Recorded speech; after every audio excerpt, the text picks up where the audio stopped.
Agora, vamos começar estudando essa função de primeiro grau. Aqui, na função f de x igual a mx mais n, podemos perceber dois tipos de coeficientes.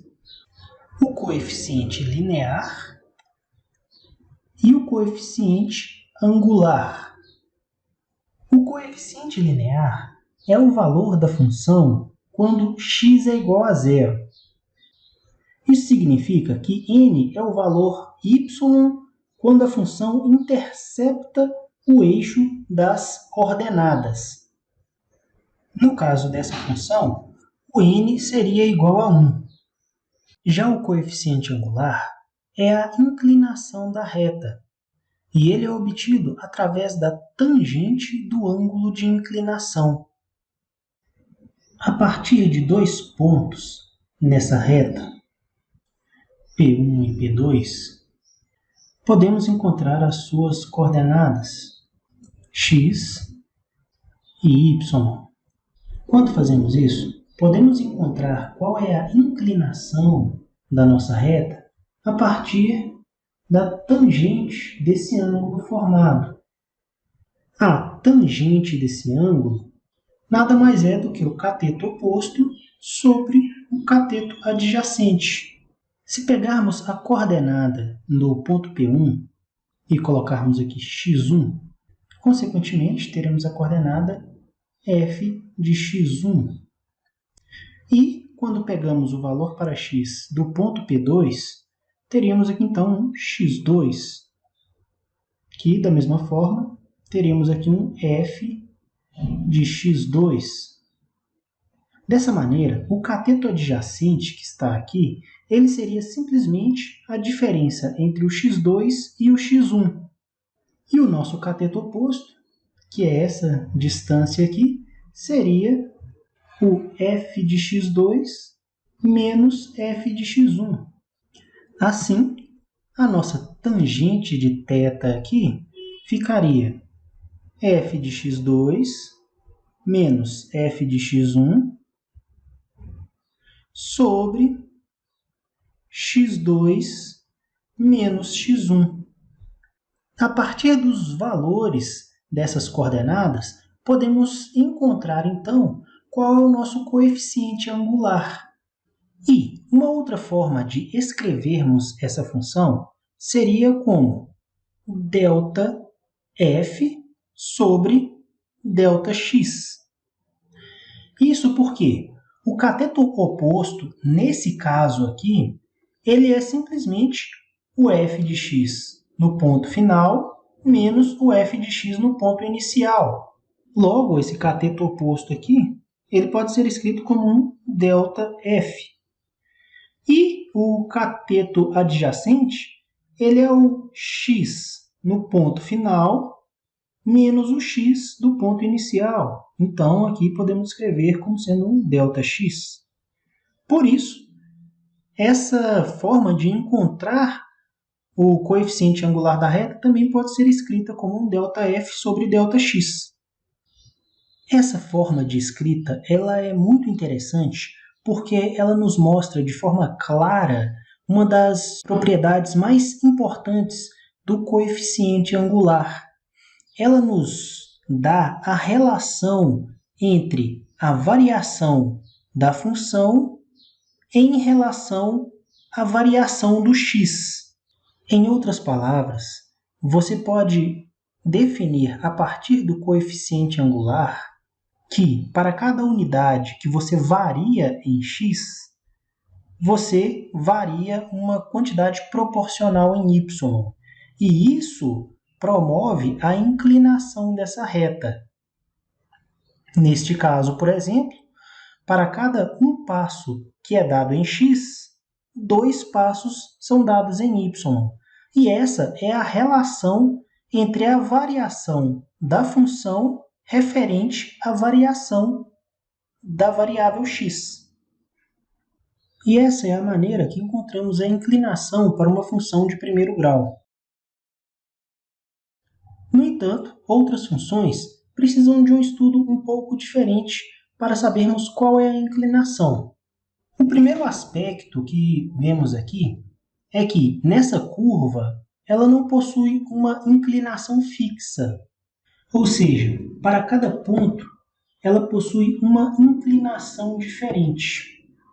Então, vamos começar tentando encontrar a inclinação para um ponto específico. A princípio, vamos utilizar a mesma forma que fizemos para encontrar a inclinação na reta de primeiro grau. Aqui vou pegar dois pontos, P1 e P2, e então a partir deles vou definir as suas coordenadas. A partir da definição desses dois pontos, terei aqui então a minha reta com a inclinação que liga esses dois pontos, sendo que terei aqui meu x1 e meu x2, consequentemente meu f de x1 e meu f de x2. Agora, escrevendo a equação para a inclinação da reta ali, né, a reta P1 e P2, eu teria aqui que essa inclinação seria f de x2 menos f de x1 sobre x2 menos x1. Essa inclinação descrita aqui em vermelho é exatamente a inclinação da reta P1 a P2, que não representa, nem de longe, a inclinação que teríamos para a curva, nem em P1 e nem em P2. Logo, essa forma de encontrar a nossa inclinação para a curva, ela não está totalmente adequada. E, para facilitar a nossa compreensão, eu vou escrever aqui que a distância entre x1 e x2 ela vai ser dada por ΔX. E, colocando aqui de uma maneira mais simplificada, que a coordenada do meu ponto P1, né, do meu ponto inicial, seria x. Eu poderia falar que a coordenada do meu ponto P2, que seria o ponto final, seria x mais ΔX. Consequentemente, eu também poderia reescrever o f de x1 e o f de x2 como sendo um f de x e aqui um f de x mais ΔX. Então, reescrevendo essa mesma equação aqui, só que com esse tipo de notação, ficaríamos com f final, que é o f de x mais ΔX, menos f de x, que é o f de x inicial, sobre x mais ΔX, menos o x. Aqui a gente percebe, né, que o x pode ser cortado com o menos x, que sobra somente o ΔX. Como vimos anteriormente, essa equação para a inclinação de uma reta, ela é basicamente o ΔY sobre o ΔX. E nesse caso, por essa reta tocar dois pontos desse arco, ela é conhecida como uma reta secante.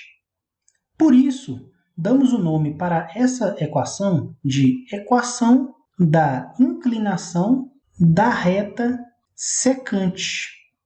Agora, vamos analisar a situação em que pegamos um ponto que esteja mais próximo do ponto P1. Nesse caso, o ΔX ele é reduzido. Isso porque a coordenada x do meu ponto P2 ela está mais próxima da coordenada x do meu ponto P1. Logo, aqui teremos como ponto inicial o x e o ponto final o x mais ΔX. Mas, dessa vez, com um ΔX um pouco mais reduzido. O que nos gera a mesma equação. No entanto, para uma reta com inclinação diferente. A reta P1, P2, ela possui uma inclinação que também não é igual à inclinação da nossa curva que está em verde aqui. No entanto, a inclinação dela é mais próxima do que da nossa reta vermelha que fizemos aqui inicialmente. O que nos dá a ideia de que quanto mais eu aproximar esses dois pontos, melhor vai ser a adaptação da inclinação dessa reta à inclinação da curva neste ponto P1, nesse ponto inicial. E, como já sabemos utilizar os limites, vamos ver o que acontece quando o ΔX ele decresce indefinidamente, ou seja, ele tende a zero. Escrevendo o limite para a equação da inclinação da reta tangente, quando o ΔX tende a zero, acabamos fazendo com que este ponto se aproxime extremamente do ponto 1, fazendo com que os dois estejam praticamente juntos. Logo, a reta formada pelos dois pontos, ela toca essa curva em apenas um ponto. E isso é o que a gente conhece como uma reta tangente. E do mesmo modo, damos o nome de equação da inclinação da reta tangente. A partir dessa equação, podemos encontrar a inclinação da reta tangente referente a cada ponto de uma função.